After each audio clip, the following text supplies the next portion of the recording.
So not less than 81, less than 81, not 82.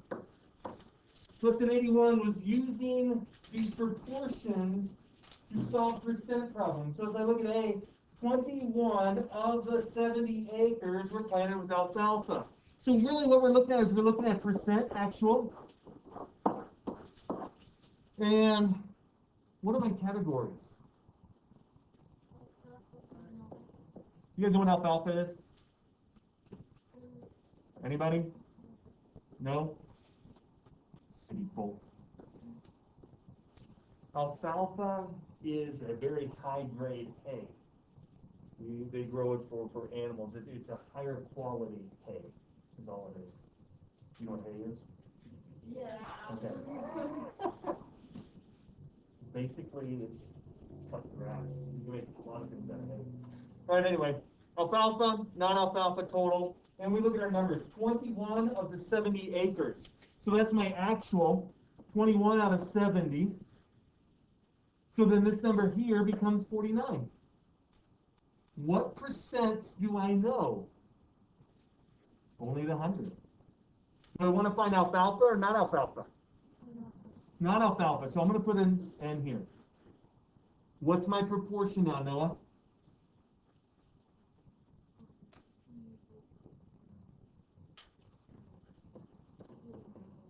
Not times, equals.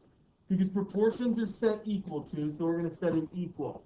Now, what number goes into 49 and 70?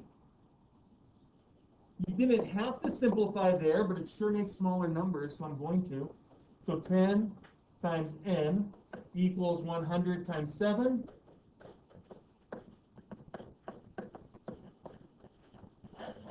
%.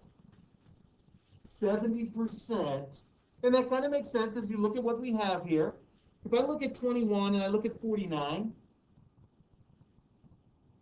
these are almost, those 60. Yeah, it makes sense. Yeah, as we look at estimating these things.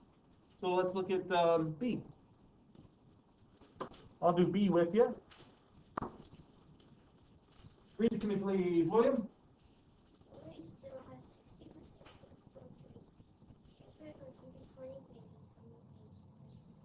Okay, one thing I want to point out is the ratio table is not necessary to solve a problem. What the proportion table does is helps you identify your information. So when we look at percent actual, red, not red, my book. It helps me to identify the information they give me. Lori still has 60% of the book to read. So that is, she's not read 60% of the 100%, so she read 40%.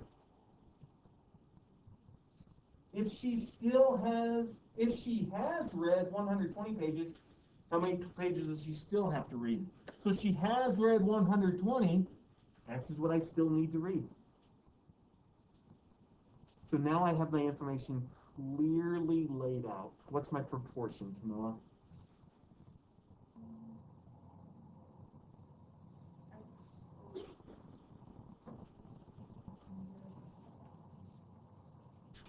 Oh, well, let's pause real quick. X over 100 are not in the same column. Look at the table. What do I know to set up my proportion? All right, let's go back. Look at A. I use this one, and I use this one. N over 100, 49 over 70. So back here, what could I use?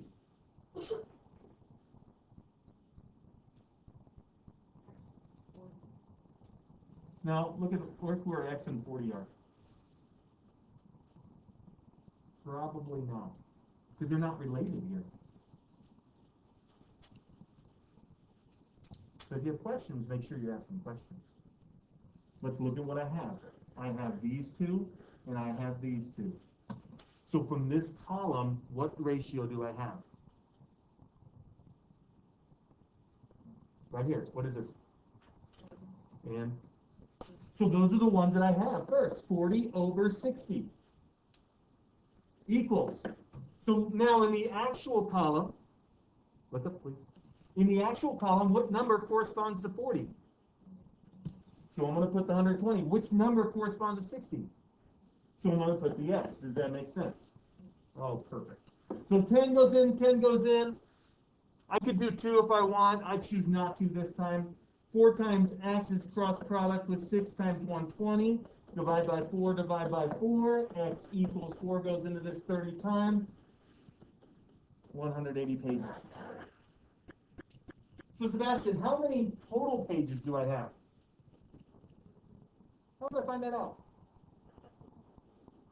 Yeah, she read 120. There's 180 not read, so 120 plus 180 is 300 pages in her book. There's a book that I've read. I want you to do C. C, when you're finished, I want you to know the percent is not a whole percent. It will be a fraction percent. So see what you get. Try C. Set up your table and go.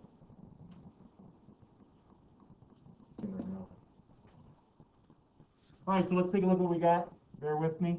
So as we look at what we have here, percent actual missed 4, 30. That means they got 26 right. 100%. What's my correct percent? Here's my proportion. We go ahead and do our cross products. Cancel our 30s, our 10s, 260 over 3. Divide it, 86 2/3%. So as we look ahead at area of a circle, we know if we have a, let's do a couple real quick. Rectangle, good review. Length and width. What's the area of a rectangle? Length and width. Good. And then we may have parallelogram.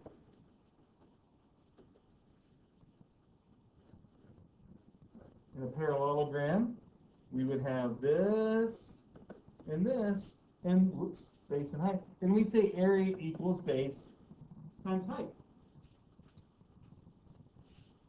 We also know triangles.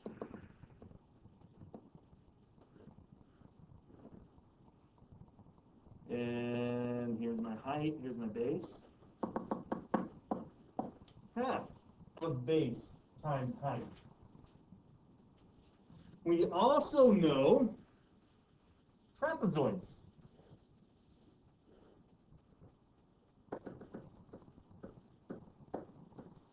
Area equals 1/2. Base 1 plus base 2 times height. Which takes us to a lesson that you guys had during remote learning last year, the circle. Okay? So if we have, I'm going to do blue so it stands out because this is our lesson. If we have a circle here, and I call this R, the area of the circle, everybody was? Pi r squared. Pi r squared.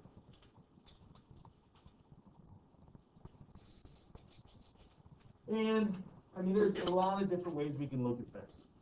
And I think what I want to do is I want to show you the video on how they discover pi. Do the area formulas using pi. So I'm going to stop that right now. We'll go into this more tomorrow, but let's go ahead and watch the video. Let's pause this.